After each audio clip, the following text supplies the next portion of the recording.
صلوا علیہ وآلہ۔ صحیح بخاری حدیث نمبر 101۔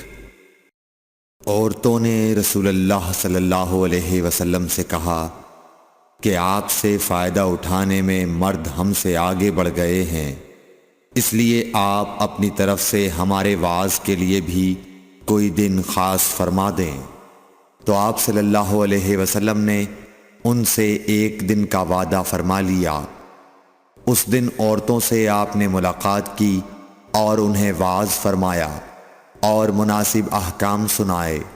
جو کچھ آپ صلی اللہ علیہ وسلم نے ان سے فرمایا تھا اس میں یہ بات بھی تھی کہ جو کوئی عورت تم میں سے اپنے 3 لڑکے آگے بھیج دے گی تو وہ اس کے لیے دوزخ سے پناہ بن جائیں گے۔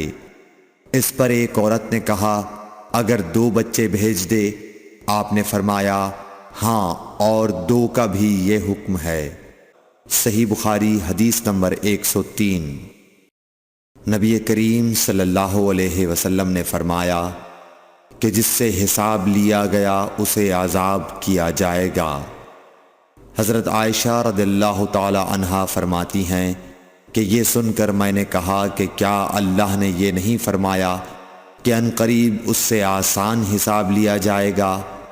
رسول اللہ صلی اللہ علیہ وسلم نے فرمایا کہ یہ صرف اللہ کے دربار میں پیشی کا ذکر ہے، لیکن جس کے حساب میں جانچ پڑتال کی گئی سمجھو وہ غارت ہو گیا۔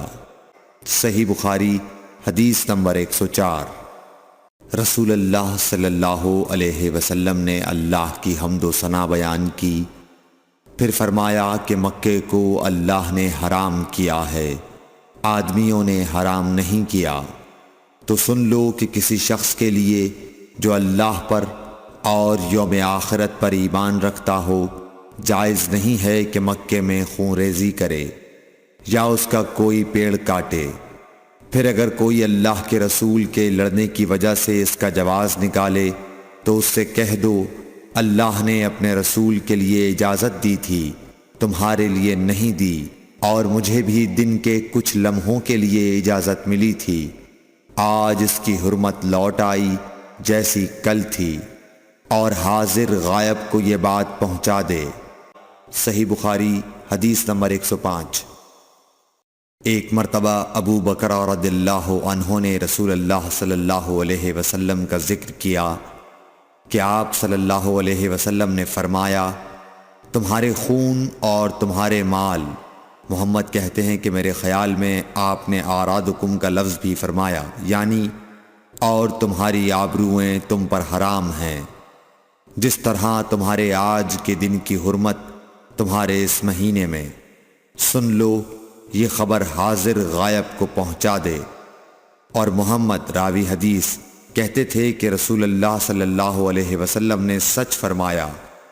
پھر دوبارہ فرمایا کہ کیا میں نے اللہ کا یہ حکم تمہیں نہیں پہنچا دیا؟ صحیح بخاری حدیث نمبر 106۔ رسول اللہ صلی اللہ علیہ وسلم نے فرمایا کہ مجھ پر جھوٹ مت بولو، کیونکہ جو مجھ پر جھوٹ باندھے وہ دوزخ میں داخل ہو۔ صحیح بخاری حدیث نمبر 107۔ رسول اللہ صلی اللہ علیہ وسلم نے فرمایا کہ جو شخص مجھ پر جھوٹ باندھے گا وہ اپنا ٹھکانہ جہنم بنا لے۔ صحیح بخاری حدیث نمبر 108۔ نبی اکرم صلی اللہ علیہ وسلم نے فرمایا کہ جو شخص مجھ پر جان بوجھ کر جھوٹ باندھے تو وہ اپنا ٹھکانہ جہنم میں بنا لے۔ صحیح بخاری حدیث نمبر 109۔ رسول اللہ صلی اللہ علیہ وسلم نے فرمایا کہ جو شخص میرے نام سے وہ بات بیان کرے جو میں نے نہیں کہی تو وہ اپنا ٹھکانہ جہنم میں بنا لے۔ صحیح بخاری حدیث نمبر 110۔ رسول اللہ صلی اللہ علیہ وسلم کا فرمان ہے کہ اپنی اولاد کا میرے نام کے اوپر نام رکھو مگر میری کنیت اختیار نہ کرو، اور جس شخص نے مجھے خواب میں دیکھا تو بلا شبہ اس نے مجھے دیکھا، کیونکہ شیطان میری صورت میں نہیں آ سکتا۔ اور جو شخص مجھ پر جان بوجھ کر جھوٹ بولے وہ دوزخ میں اپنا ٹھکانہ تلاش کرے۔ صحیح بخاری حدیث نمبر 111۔ جحیفہ کہتے ہیں کہ میں نے حضرت علی رضی اللہ عنہ سے پوچھا کہ کیا تمہارے پاس کوئی اور بھی کتاب ہے؟ انہوں نے فرمایا کہ نہیں مگر اللہ کی کتاب قرآن ہے، یا پھر فہم ہے جو وہ ایک مسلمان کو عطا کرتا ہے، یا پھر جو کچھ صحیفے میں ہے۔ میں نے پوچھا اس صحیفے میں کیا ہے؟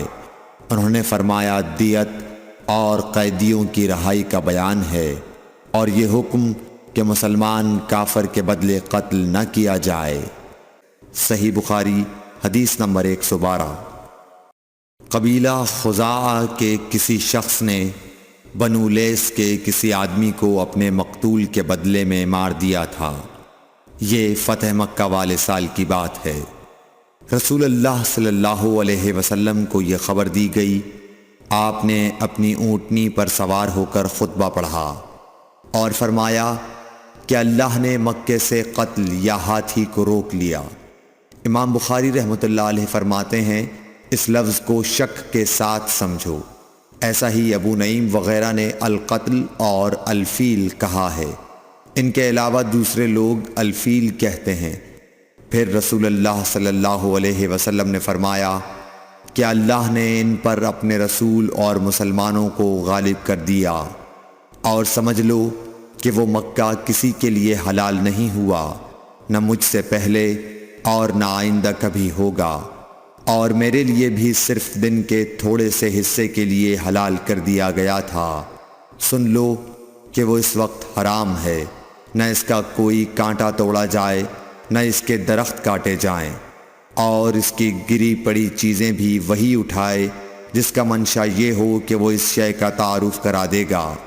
تو اگر کوئی شخص مارا جائے تو اس کے عزیزوں کو اختیار ہے دو باتوں کا، یا دیت لیں یا بدلہ۔ اتنے میں ایک یمنی آدمی ابو شاہ نامی آیا اور کہنے لگا یہ مسائل میرے لیے لکھوا دیجئے۔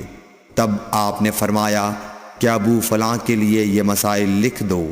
تو ایک قریشی شخص نے کہا یا رسول اللہ مگر اذخر، یعنی اذخر کاٹنے کی اجازت دے دیجئے، کیونکہ اسے ہم گھروں کی چھتوں پر ڈالتے ہیں یا مٹی ملا کر اور اپنی قبروں میں بھی ڈالتے ہیں۔ یہ سن کر رسول اللہ صلی اللہ علیہ وسلم نے فرمایا کہ ہاں مگر اذخر۔ صحیح بخاری حدیث نمبر 113۔ وہب بن منبح کے بھائی کہتے ہیں کہ میں نے حضرت ابو ہریرہ رضی اللہ تعالی عنہ کو کہتے ہوئے سنا کہ رسول اللہ صلی اللہ علیہ وسلم کے صحابہ میں عبداللہ بن عمر رضی اللہ عنہ کے علاوہ مجھ سے زیادہ کوئی حدیث بیان کرنے والا نہیں تھا، مگر وہ لکھ لیا کرتے تھے اور میں لکھتا نہیں تھا۔ صحیح بخاری حدیث نمبر 114۔ جب نبی اکرم صلی اللہ علیہ وسلم کے مرض میں شدت ہو گئی تو آپ صلی اللہ علیہ وسلم نے فرمایا کہ میرے پاس سامان کتابت لاؤ تاکہ تمہارے لیے ایک تحریر لکھ دوں تاکہ بعد میں تم گمراہ نہ ہو سکو۔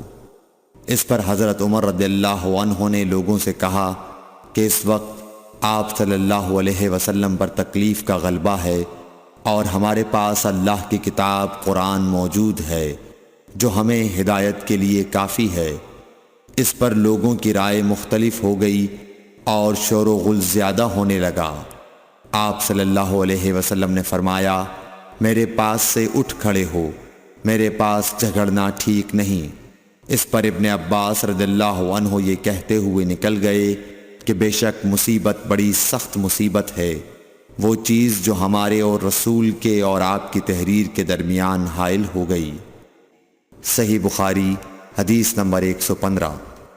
ایک رات نبی کریم صلی اللہ علیہ وسلم نے بیدار ہوتے ہی فرمایا کہ سبحان اللہ، آج کی رات کس قدر فتنے اتارے گئے ہیں اور کتنے ہی خزانے کھولے گئے ہیں۔ ان حجرے والیوں کو جگاؤ، کیونکہ بہت سی عورتیں جو دنیا میں باریک کپڑا پہننے والی ہیں وہ آخرت میں ننگی ہوں گی۔ صحیح بخاری حدیث نمبر 116۔ حضرت عبداللہ بن عمر رضی اللہ عنہ نے فرمایا کہ آخر عمر میں ایک دفعہ رسول اللہ صلی اللہ علیہ وسلم نے ہمیں عشاء کی نماز پڑھائی۔ جب آپ نے سلام پھیرا تو کھڑے ہو گئے اور فرمایا کہ تمہاری آج کی رات وہ ہے کہ اس رات سے 100 برس کے آخر تک کوئی شخص جو زمین پر ہے وہ باقی نہیں رہے گا۔ صحیح بخاری حدیث نمبر 117۔ حضرت عبداللہ بن عباس رضی اللہ تعالی عنہ فرماتے ہیں کہ ایک رات میں اپنی خالہ میمونہ بنت حارث زوجہ نبی کریم صلی اللہ علیہ وسلم کے پاس گزاری، اور نبی کریم صلی اللہ علیہ وسلم اس دن ان کی رات میں انہی کے گھر تھے۔ آپ صلی اللہ علیہ وسلم نے عشاء کی نماز مسجد میں پڑھی، پھر گھر تشریف لائے اور 4 رکعت نماز نفل پڑھ کر آپ سو گئے۔ پھر اٹھے اور فرمایا کہ ابھی تک یہ لڑکا سو رہا ہے یا اسی جیسا لفظ فرمایا۔ پھر آپ نماز پڑھنے کھڑے ہو گئے اور میں بھی وضو کر کے آپ کی بائیں جانب کھڑا ہو گیا، تو آپ صلی اللہ علیہ وسلم نے مجھے دائیں جانب کھڑا کر لیا۔ تب آپ نے 5 رکعت پڑھیں، پھر 2 پڑھیں، پھر آپ سو گئے، یہاں تک کہ میں نے آپ کے خراٹے کی آواز سنی۔ پھر آپ کھڑے ہو کر نماز کے لیے باہر تشریف لے آئے۔ صحیح بخاری حدیث نمبر 118۔ حضرت ابو ہریرہ رضی اللہ تعالیٰ عنہ کہتے ہیں کہ لوگ کہتے ہیں کہ ابو ہریرہ بہت حدیثیں بیان کرتے ہیں، اور میں کہتا ہوں کہ قرآن میں 2 آیتیں نہ ہوتیں تو میں کوئی حدیث بیان نہ کرتا۔ پھر یہ آیت پڑھی جس کا ترجمہ یہ ہے، جو لوگ اللہ کی نازل کی ہوئی دلیلوں اور آیتوں کو چھپاتے ہیں، آخر آیت رحیم تک۔ واقعہ یہ ہے کہ ہمارے مہاجرین بھائی تو بازار کی خرید و فروخت میں لگے رہتے تھے، اور انصار بھائی اپنی جائیدادوں میں مشغول رہتے، اور ابو ہریرہ رسول اللہ صلی اللہ علیہ وسلم کے ساتھ جی بھر کر رہتا، تاکہ آپ کی رفاقت میں شکم پوری سے بھی بے فکری رہے، اور ان مجلسوں میں حاضر رہتا جن مجلسوں میں دوسرے حاضر نہ ہوتے، اور وہ باتیں محفوظ رکھتا جو دوسرے محفوظ نہیں رکھ سکتے تھے۔ صحیح بخاری حدیث نمبر 119۔ ابو ہریرہ رضی اللہ عنہ کہتے ہیں کہ میں نے عرض کیا، یا رسول اللہ، میں آپ سے بہت سی باتیں سنتا ہوں مگر بھول جاتا ہوں۔ آپ صلی اللہ علیہ وسلم نے فرمایا، اپنی چادر پھیلاؤ۔ میں نے اپنی چادر پھیلائی۔ آپ صلی اللہ علیہ وسلم نے اپنے دونوں ہاتھوں کی چلو بنائی اور میری چادر میں ڈال دی۔ فرمایا کہ چادر کو بدن پر لپیٹ لو۔ میں نے چادر کو اپنے بدن پر لپیٹ لیا، پھر اس کے بعد میں کوئی چیز نہیں بھولا۔ صحیح بخاری حدیث نمبر 120۔ حضرت ابو ہریرہ رضی اللہ عنہ فرماتے ہیں کہ میں نے رسول اللہ صلی اللہ علیہ وسلم سے علم کے 2 برتن یاد کر لیے ہیں، ایک کو میں نے پھیلا دیا ہے، اور دوسرا برتن اگر میں پھیلاؤں تو میرا یہ نرخرا کاٹ دیا جائے۔ Thanks for watching. Don't forget to like, comment, share and subscribe to